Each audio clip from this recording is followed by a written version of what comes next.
ça remet, enfin, à nouveau il n'y a rien pendant une heure, ça rebaisse pendant une heure, etc. En fait, les marchés, si vous voulez, subissent des phénomènes endogènes extrêmement puissants, et tellement puissants que, enfin, d'autant plus puissants que tout ce qui vient d'extérieur n'a pas d'action. Donc je parle à ce moment-là des reflux d'intérêt. Qu'est-ce qui va driver aujourd'hui le marché? Qu'est-ce qui drive? Vous voyez, ce sont aujourd'hui essentiellement des algos, un peu de spéculation, mais vraiment des algos. Et je voudrais que vous compreniez que depuis quelques 3 ans, 4 ans, mais ces 2 dernières années, c'est phénoménal, la puissance des algos a explosé, vraiment explosé. La baisse que vous avez pu constater au mois de février est un exemple flagrant du travail de ces algorithmes. Beaucoup d'acteurs de la gestion sont bien embêtés, bien évidemment, dans ce genre de situation. Et il y avait depuis plusieurs mois, en tout cas, depuis l'élection de Trump, une grande facilité à vendre de la volatilité. Ils en ont vendu, et alors qu'à un moment donné, on ne doit pas en vendre en dessous peut-être de 12 ou 11, ou allez, 10, on était tombé à 7, ils en vendaient encore. Et si vous voulez, le marché a généré son propre problème, parce que quand on a amorcé, et ça vous l'avez partout, hein, quand on a amorcé un repli, au lieu que ce repli reste raisonnable, normal, il a touché des zones de sensibilité à partir desquelles les algos ont vendu. Alors, ils ont vendu pas dans l'idée d'un directionnel, pas dans l'idée que les marchés devaient baisser. Ils ont vendu parce que ça baissait. Alors, comme ça baissait, ils ont vendu. Et comme ils ont vendu, ça baissait. Et comme ça baissait, ils ont encore vendu. Et ça a comme ça duré d'une manière phénoménale, quelques heures, et on est passé, vous avez vu, avec un gap immense sur les actions, entre 5270, 80 et puis 5040 le lendemain. Et dans la soirée, vous constatiez le marché 5250, 40, 30, 20, 10, 5200, 5190, 5180, 5170, c'est incroyable. On est allé chercher 5000, comme ça. Et c'est pas un hasard. C'est une mécanique algorithmique qui ne rencontre pas de contrepartie.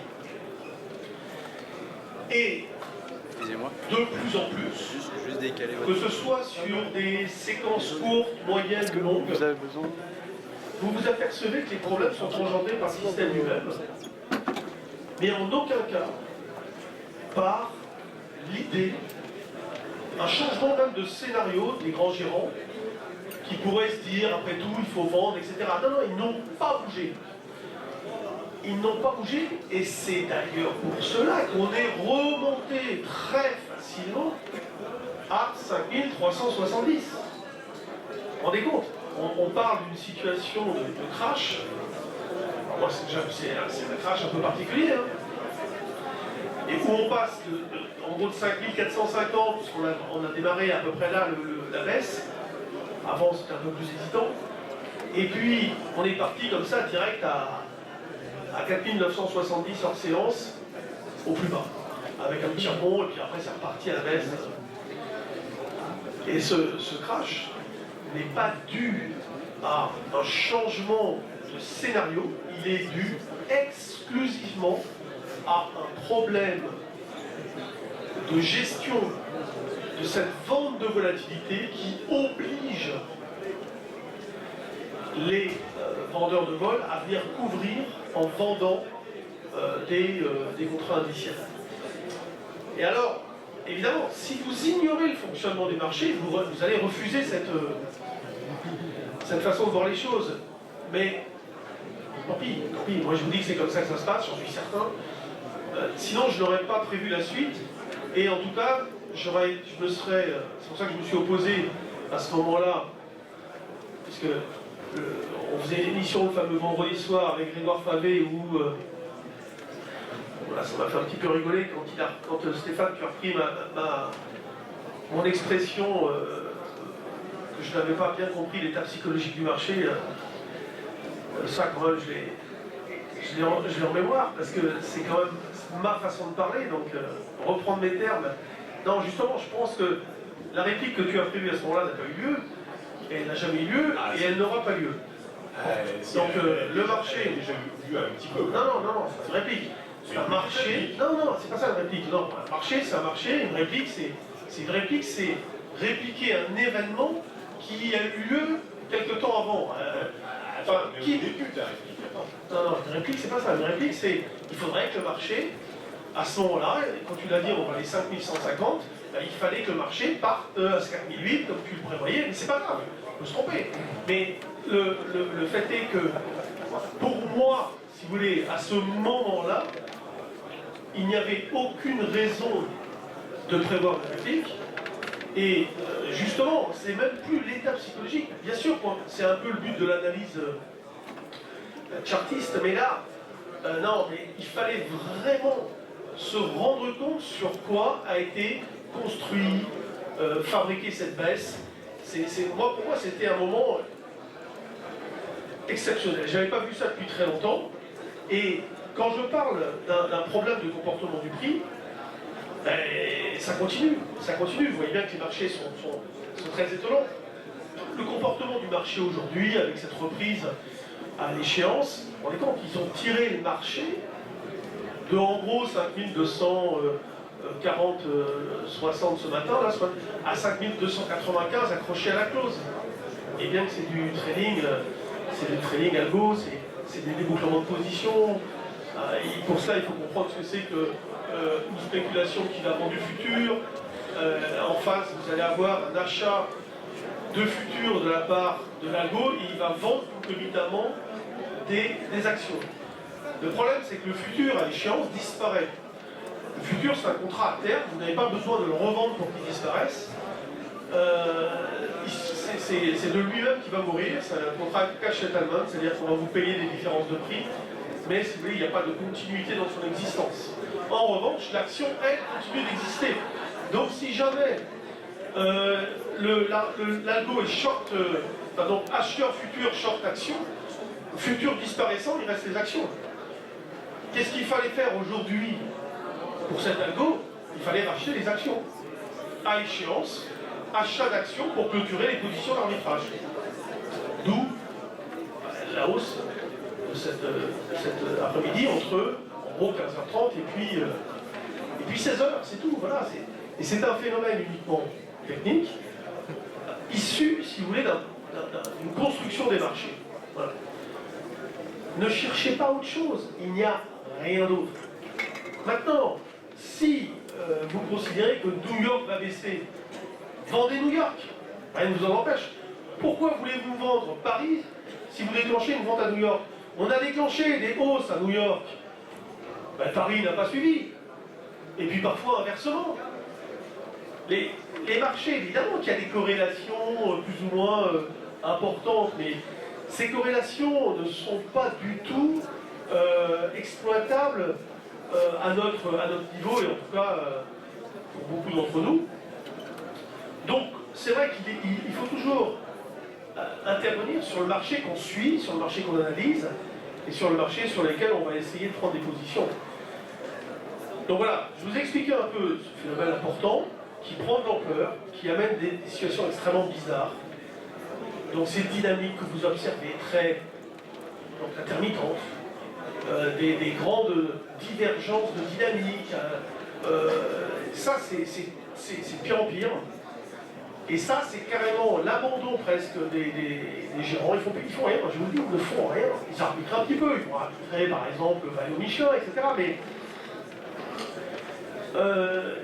il ne joue pas du tout sur l'idée que le marché puisse continuer de monter ou de baisser. Il pense que monter, ça va être compliqué.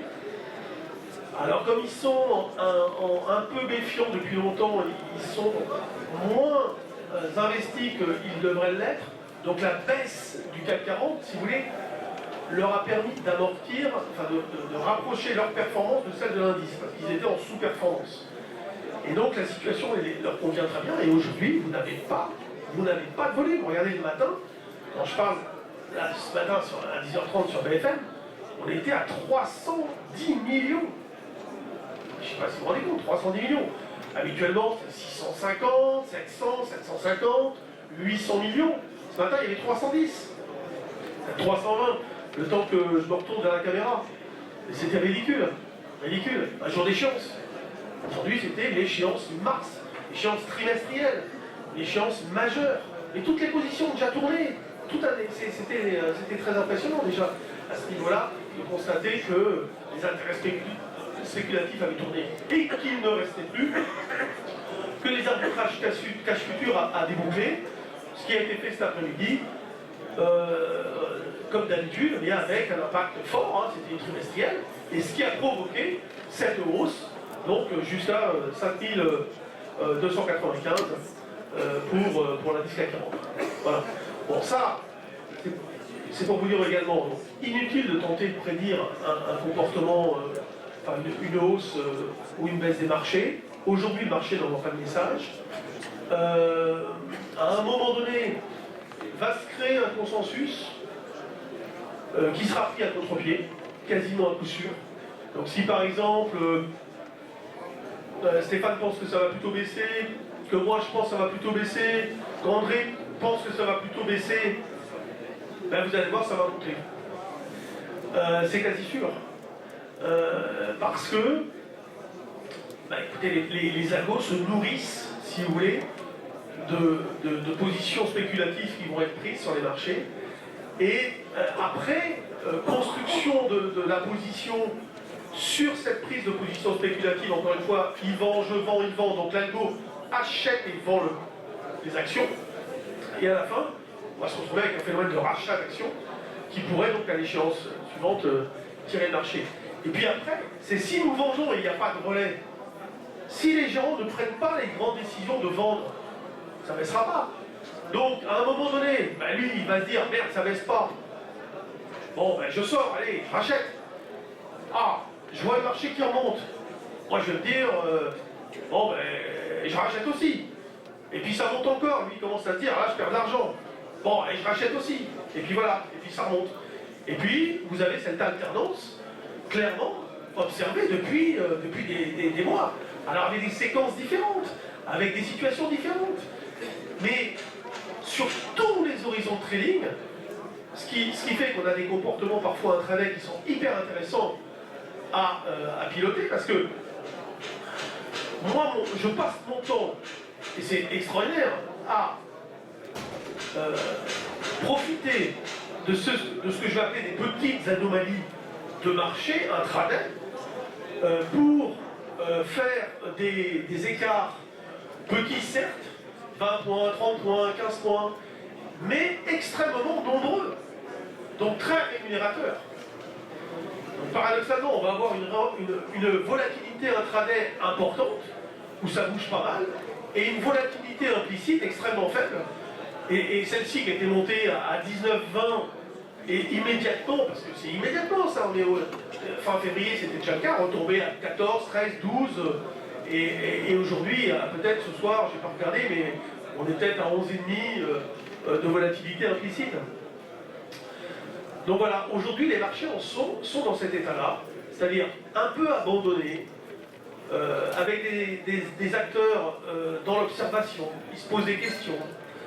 Après tous ces artifices qu'il y a eu, cette création d'argent, et toute cette masse qui s'est investie depuis quelques années, ils ont bien payé. Aux États-Unis, je pense qu'on a la plus grande manipulation de l'histoire depuis l'élection de Trump, qui a eu un contre-pied phénoménal. Bon, le temps a passé, mais quelques semaines et quelques mois après l'élection de Trump, il y a eu des fonds qui ont sauté, vous ne pouvez même pas imaginer, des fonds qui étaient short, considérant que, rappelez-vous, si Trump passe, les marchés vont s'écrouler. Encore une fois, une logique prise à contre-pied, une logique de réflexion. Soros a perdu 1 milliard.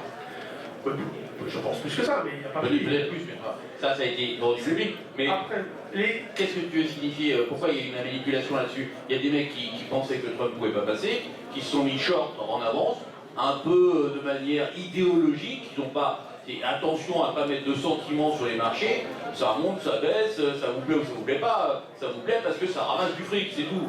Alors si vous commencez à mettre de la morale ou de la politique sur le marché, c'est autre chose. Alors, pourquoi parler de manipulation? Il y a une manipulation. C'est pas de la morale, mais je pense que dans la nuit, dans la nuit qui a suivi l'élection de Trump, quand ICANN a payé dans la nuit, enfin j'avais vu ça, 1 milliard, il a mis 1 milliard sur les futurs américains hors séance, en Globex. Bah, franchement, si c'est pas pour prendre à contre-pied tout le monde, et je pense que derrière, oui, il y a eu des achats sur les dérivés extrêmement importants. Toujours pareil, les dérivés permettent des manipulations, vous imaginez même pas, parce que, je donne un exemple, il y a une échéance dans 15 jours. Si vous avez la force nécessaire d'acheter, bon là, je ne dis pas que c'est ce qui s'est passé là, à ce moment-là, hein, mais vous achetez, un jour il y a quelqu'un qui dit, qu'est-ce qui va se passer quand ils vont revendre? Ils vont bien faire baisser les marchés. Non, un contrat futur, vous l'achetez, et si à la fin du mois, arrivé le jour de l'échéance, vous ne faites rien, votre contrat va mourir, il va être compensé, liquidé, et on va vous payer la différence entre le jour où vous êtes rentré, à l'achat en l'occurrence, et le jour du prix de compensation. C'est-à-dire le dernier jour, on va calculer un prix de compensation, et on va vous payer une différence. Il n'y a pas de livraison physique, il n'y a pas de vente nécessaire. Vous vous rendez compte que c'est un produit, vous l'achetez ou vous le vendez, vous n'avez pas besoin de le clôturer. Donc vous n'avez pas besoin d'agir pour encaisser. Je vous assure que ça amène, réfléchissez bien, des manipulations possibles extraordinaires. Bon, donc c'est vrai qu'aujourd'hui, en tant que trader, on est censé, si vous voulez, tenter d'observer des régularités statistiques, ce qu'on fait, je crois bien, évidemment. Mais on arrive à les observer sur des périodes assez courtes. Et on n'arrive pas, en fait, à modéliser un marché sur 1 an, sur 2 ans, etc. Et d'ailleurs, tous ces algos, que ce soit le THF, etc., c'est un peu différent, bien sûr, mais profitent, vous le verrez, de micro-situations. Et de ces micro-situations, ils en font des mouvements assez significatifs, et on le voit de plus en plus. On voit bien que les volumes viennent de là, ce sont des volumes qui partent des dérivés, et derrière, vous voyez, par exemple, je vous invite à regarder, si vous pouvez, le CAC 40, concomitamment à des mouvements qui se mettent en place, et à regarder à ce moment-là le volume du CAC 40. Et vous regardez le comportement des 8 plus grosses capitalisations du CAC 40. Et vous allez voir que ces 8 plus grosses capitalisations font les 8 plus forts volumes du marché.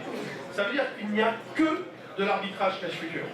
C'est-à-dire que l'idée qui pourrait survenir du fait qu'une action du CAC se glisse au milieu, ou plusieurs quand même normalement, parce qu'il y a une nouvelle sur une valeur du CAC importante et qui fait qu'elle vient en première position, en deuxième, comme l'a fait AXA régulièrement ces derniers temps, parce que AXA a été sous les feux de l'actualité. Là, vous voyez que c'est que les grosses du CAC, il n'y a que ça, c'est très régulier. Et là, si vous voulez, ça vous renseigne sur la nature du marché. Et c'est ce que j'essaye de faire, si vous voulez, sur BFM. C'est vrai que c'est chiant de vous répéter tous les jours, il n'y a pas de flux. Et je vous signale qu'au moment donné où certains disaient sell-off, ça vend, etc., je ne sais même pas quoi dire. Moi, je me retourne, je dis, non, il n'y a rien. Mais il n'y avait rien, puisque une heure après, on montait de 100 points.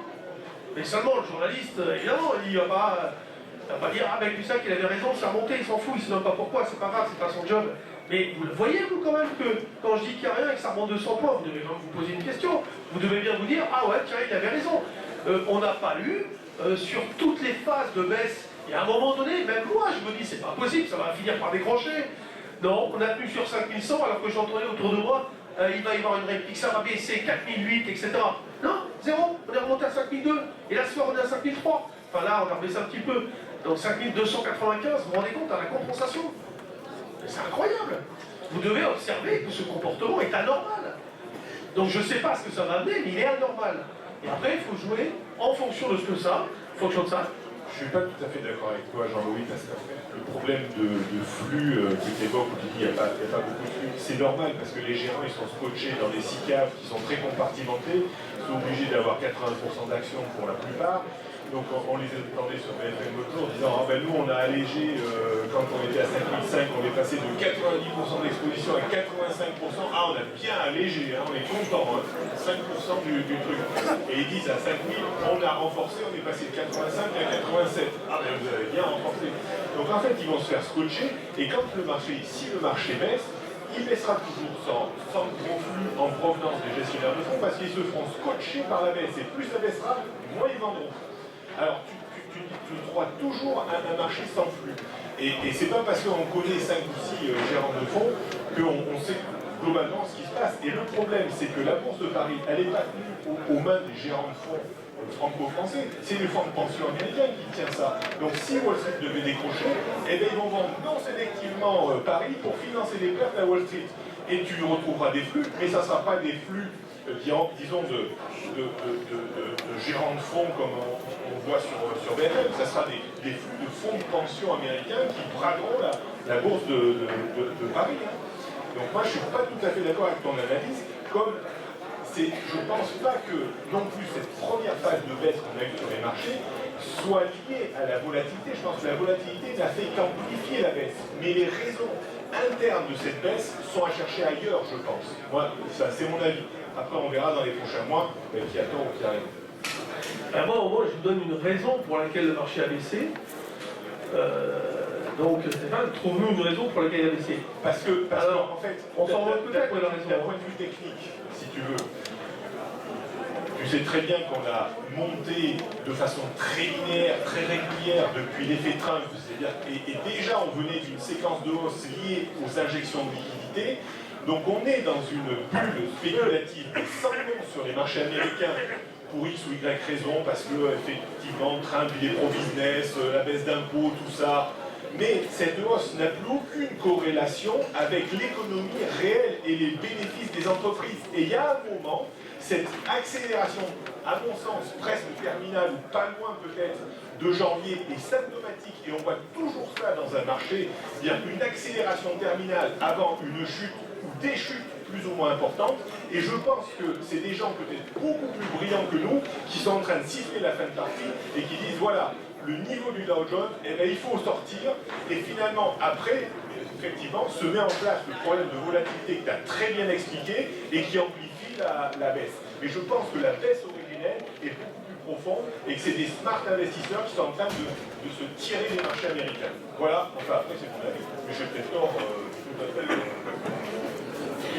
Bon, moi je pense que c'est un peu entre les deux. Alors moi, non, il est bien quand même, il en fallait un. Alors moi je suis certain à 100%. Et en même temps. Moi je suis certain à 100%. La preuve étant que j'ai pu, dans cette phase-là, si vous avez bien écouté, vous décrire très précisément, pendant, pendant et après, toute la structure baissière. Non, c'est vrai. Après, je ne sais pas si, évidemment... C'est vrai, mais tu sais bien aussi que c'est un mixte. Tu sais bien aussi que c'est un mixte de différents éléments. Bon, c'est vrai aussi que le marché français... Attends, le marché français est un marché de tocard. Il n'y a personne que les volumes sont très faibles, qu'on ne représente rien dans le monde. On a un petit président et puis terminé, c'est tout ce qu'on a. Donc effectivement, je suis d'accord avec toi, Stéphane, que le marché directeur, c'est le marché américain, certes. Maintenant, je suis d'accord aussi avec Jean-Louis quand il dit que cette direction, cette locomotive, c'est pas aussi facile à jouer. Que c'est pas parce que le marché américain monte que nous on va forcément monter. C'est pas parce que le marché américain baisse qu'on va forcément baisser.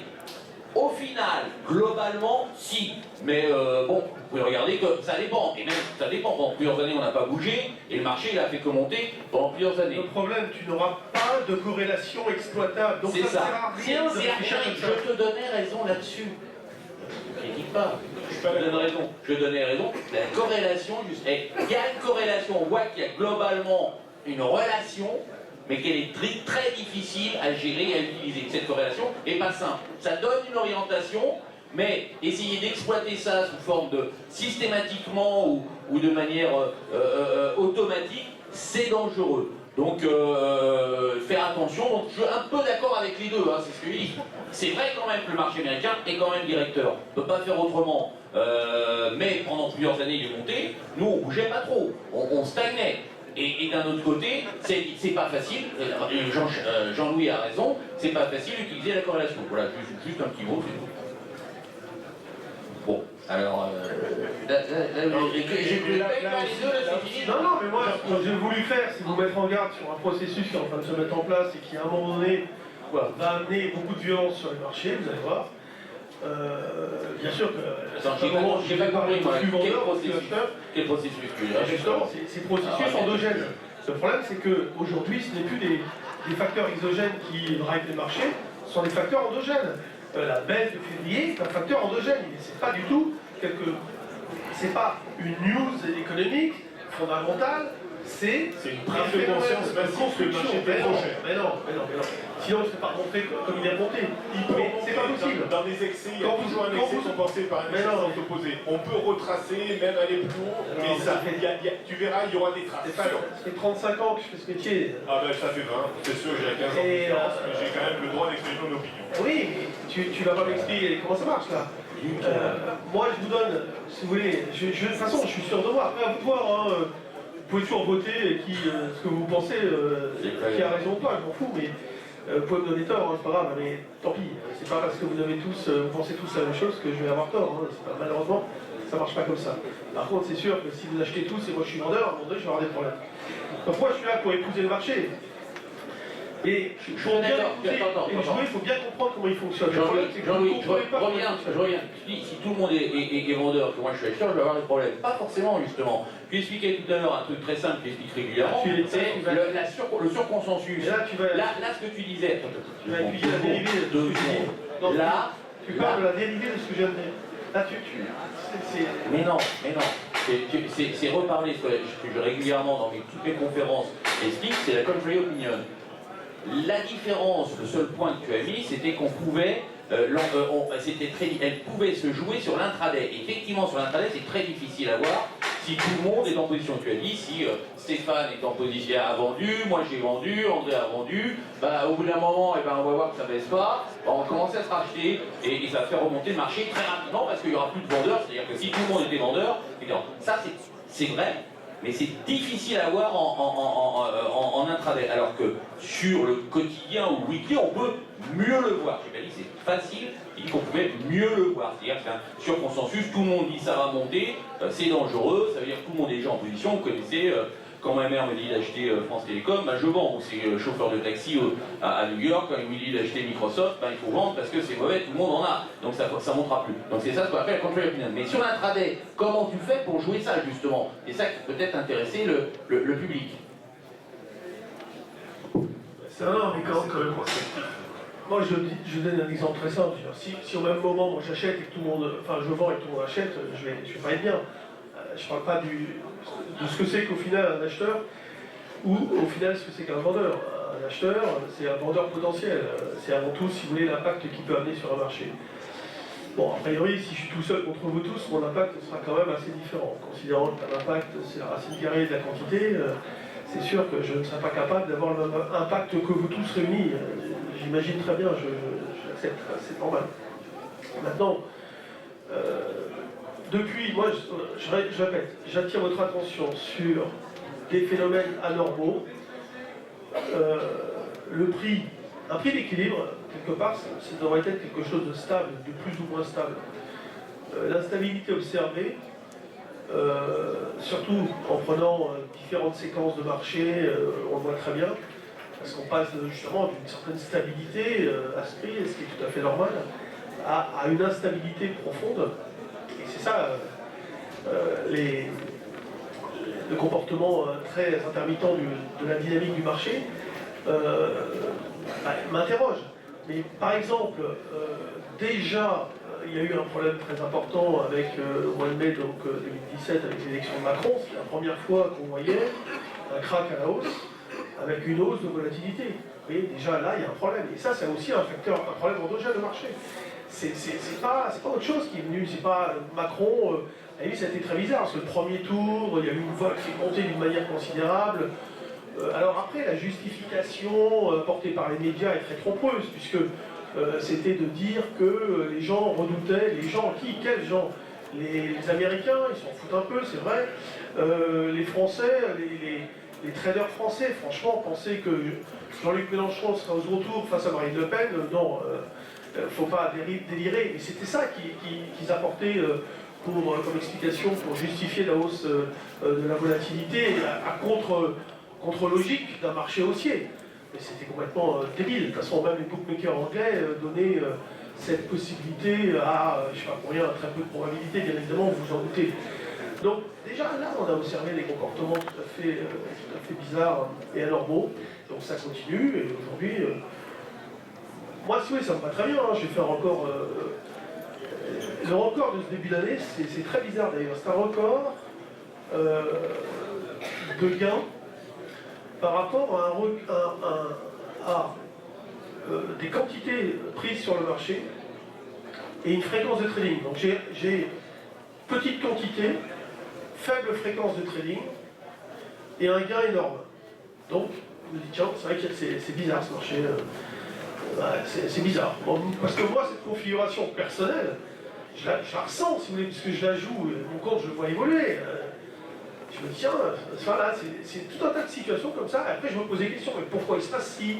J'essaie de comprendre pourquoi il se passe ça. Moi, je fais beaucoup de recherches à ce niveau-là. Et puis, de toute façon, je pense que, encore une fois, vous devez vous intéresser à ce qui fait bouger les marchés, comment ils sont construits. C'est passionnant, c'est vrai, c'est passionnant, mais c'est hyper dangereux. C'est même pas toujours très sain.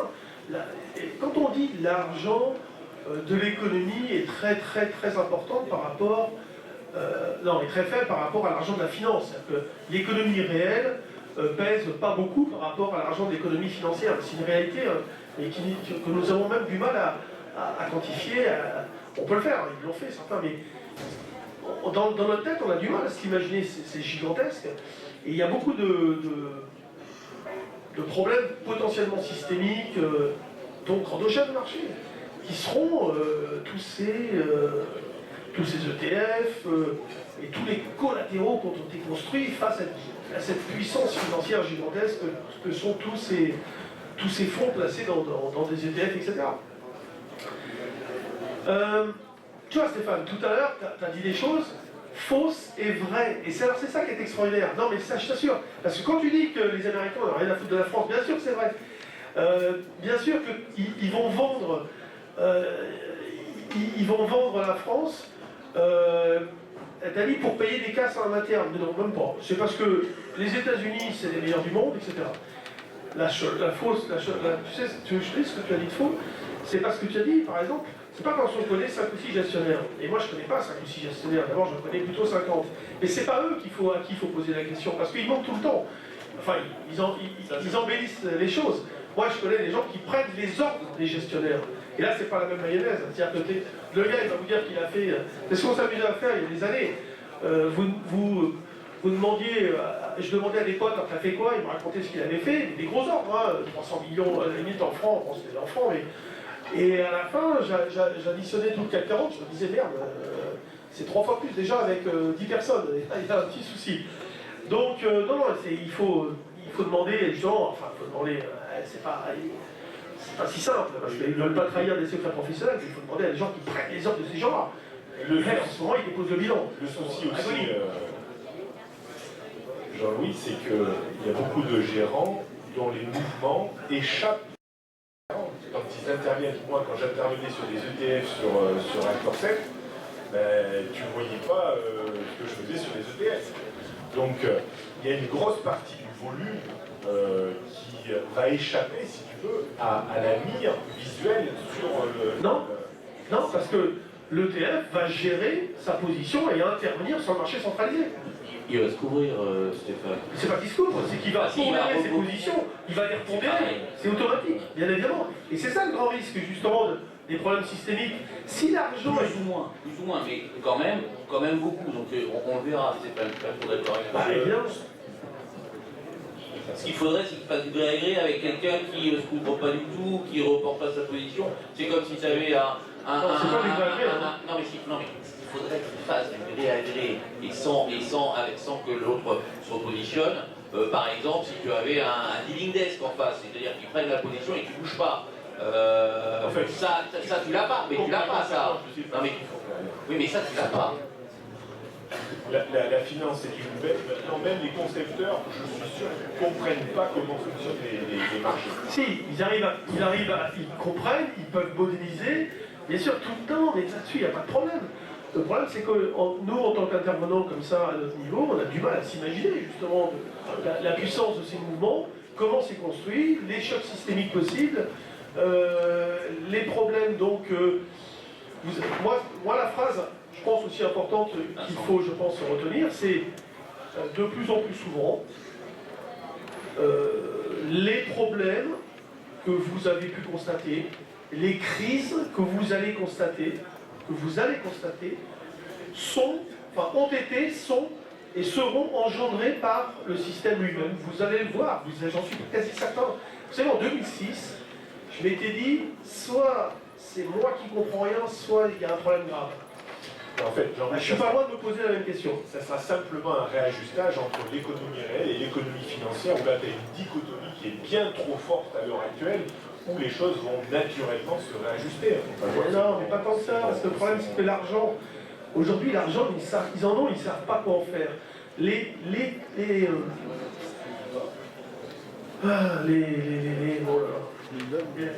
L'argent qui a été mis sur le marché, là. Les injections de liquidité. Ouais, mais comment ça s'appelle? Les queues. Je suis fatigué, les queues. Je suis fatigué, c'est vrai ça. Ouais, les queues, il y a de l'argent, on ne sait plus quoi en faire. C'est énorme, c'est gigantesque, il faut bien que ça aille quelque part.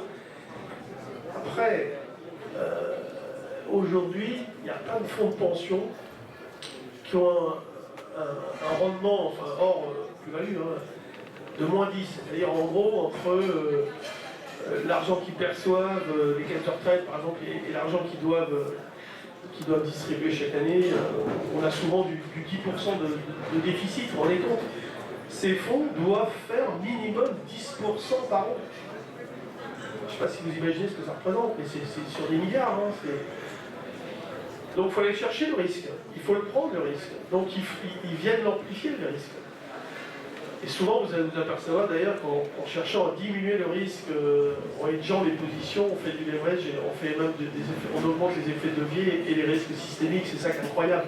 Si vous décortiquez comment fonctionnent les gestions de hedge de position, on augmente la masse monétaire globale qui est jouée sur les marchés financiers pour diminuer les risques. Waouh, là ça commence à être vraiment dangereux, mais vous allez voir, moi ce que j'observe, c'est une montée en puissance de ce problème. Au moins, ça sera un scoop pour aujourd'hui, c'est vrai ou c'est faux, vous verrez bien. Mais moi j'en suis certain, voilà, l'observation que j'ai de cette situation fait que ça j'en suis certain. Parce que je ne sais pas où on va, que souvent on ira dans des directions de contre-pied, telles qu'on l'a vu ces derniers temps. Regardez les derniers contre-pieds, même sur l'euro-dollar. Quand il y a eu des problèmes en Italie, tout le monde titrait le matin, l'euro affecté par, et boum, 100 pics de hausse. On a vu ça, vous l'avez, je sais pas, moi, vous savez, je suis branché 24-24, donc c'est sûr que le moindre mouvement, je suis dedans. Alors, pas toujours dans bon sens, bien sûr. Mais tout ça pour vous dire aussi qu'il faut utiliser les options dans son trading, il faut utiliser les moyens techniques qui sont à votre disposition. Bon, voilà, il faut savoir s'en servir, c'est sûr, mais voilà, il y a un problème, faites attention. Je pense que moi, vous avez. On va au-delà de. J'ai une question pour Jean-Louis et pour André. Qu'est-ce que vous pensez de l'état des marchés américains? Est-ce qu'ils sont à leur prix? Est-ce qu'ils sont très chers, surévalués, dans une bulle spéculative ou pas? J'aimerais bien votre avis concret là-dessus. Alors, selon bon, ils sont ni à leur prix, ils sont à leur prix, voilà ce que je dirais. Mais si tu veux, c'est pas comme ça que je raisonne, donc c'est attention. C'est pas comme ça que je raisonne, c'est pas de cette manière-là. Ils sont je ne trouve pas particulièrement surachetés. Ils ont beaucoup monté. Il n'y a pas une euphorie générale. Bon, c'est le marché le plus important. Si t'es un émir, tu places tes pétrodollars aux États-Unis. Si t'es un narcotrafiquant, tu places tes dollars aux États-Unis. Si t'es un Français qui veut sortir un peu d'argent, tu le places aux États-Unis. Donc, c'est le marché général. Donc, forcément, c'est obligé d'être monté. Alors, il a beaucoup monté. 10% de hausse, ne serait-ce que sur le Dow Jones, juste en un mois en janvier, pour toi, ça n'a aucun impact. Si, non mais c'est très fort, c'est très important.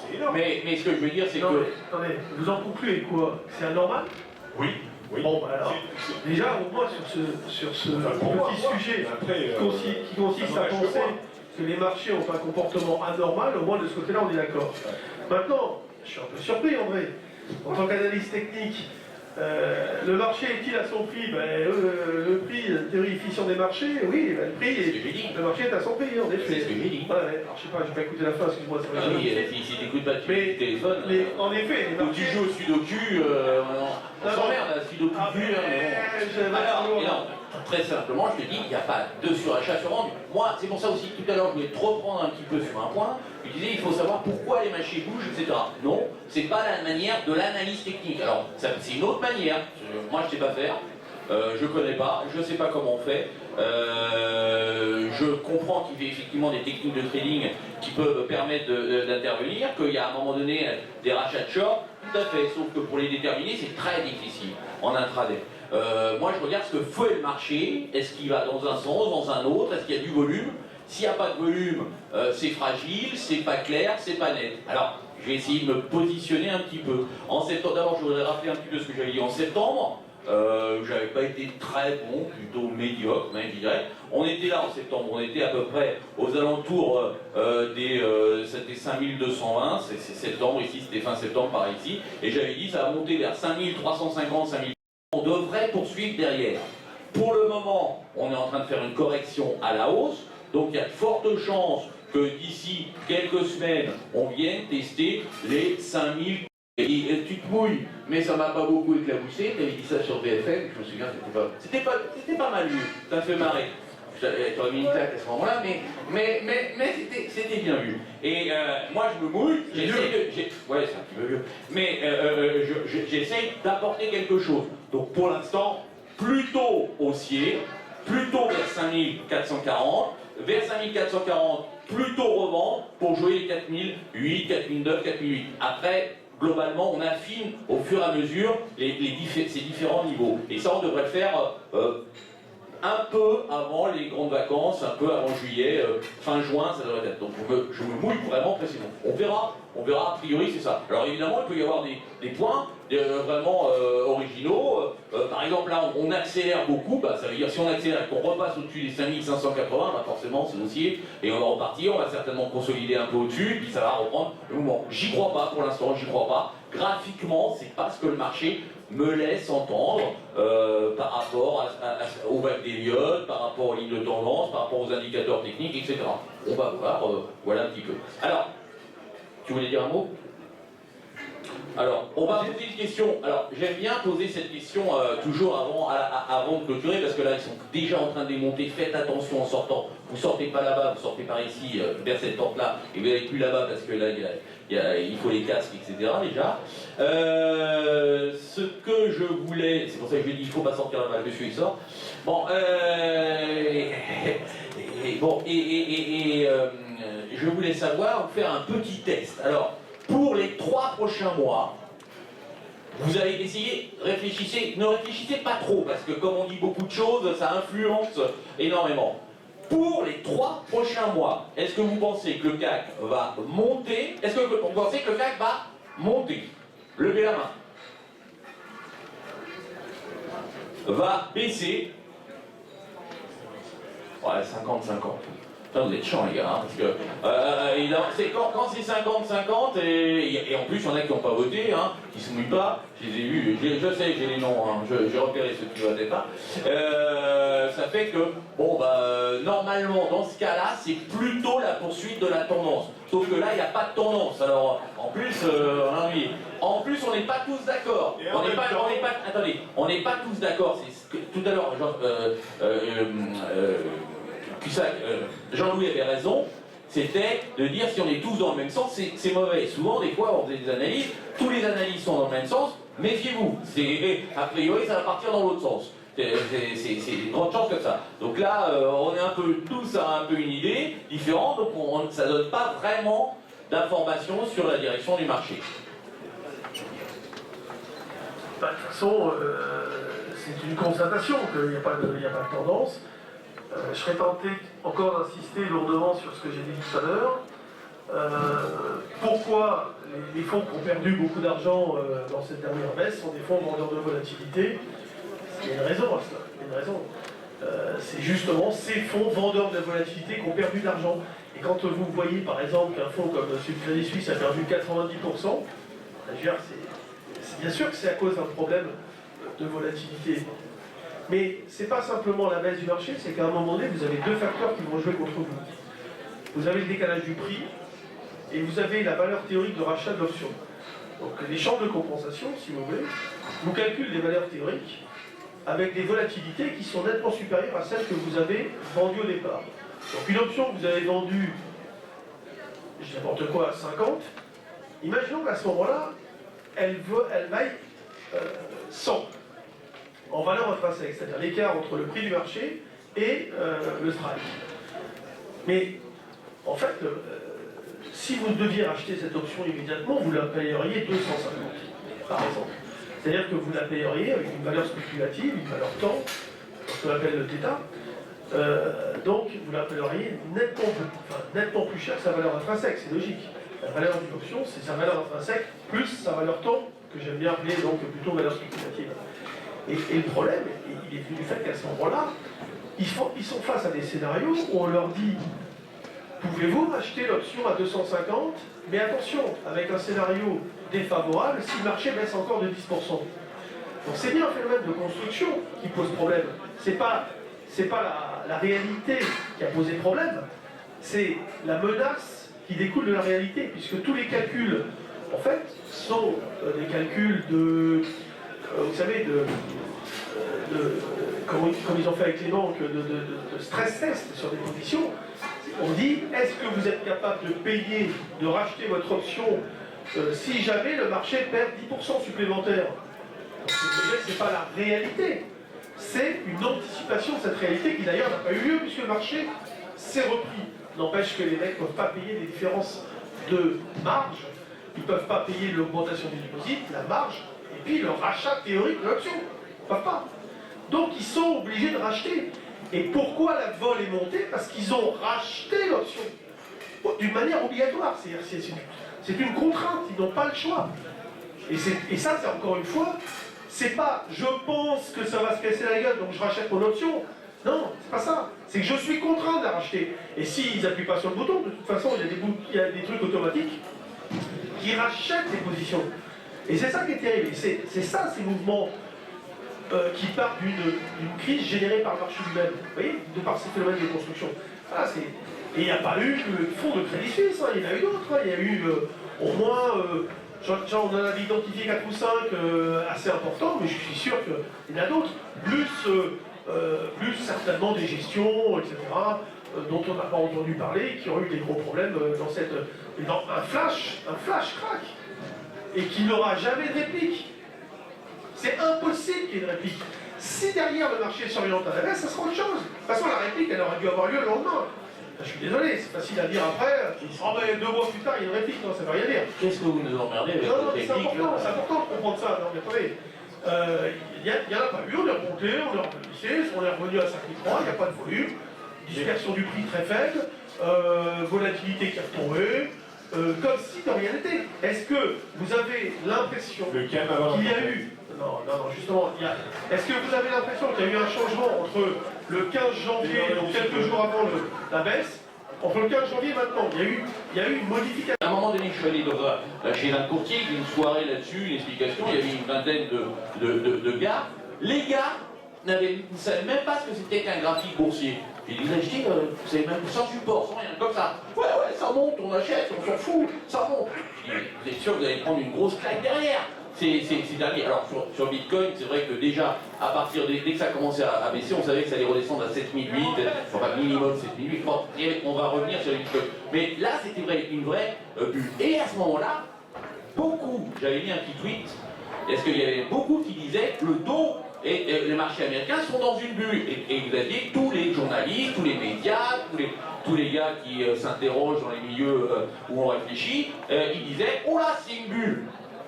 Donc là, on savait que c'était pas une bulle, puisqu'ils le disaient tous déjà.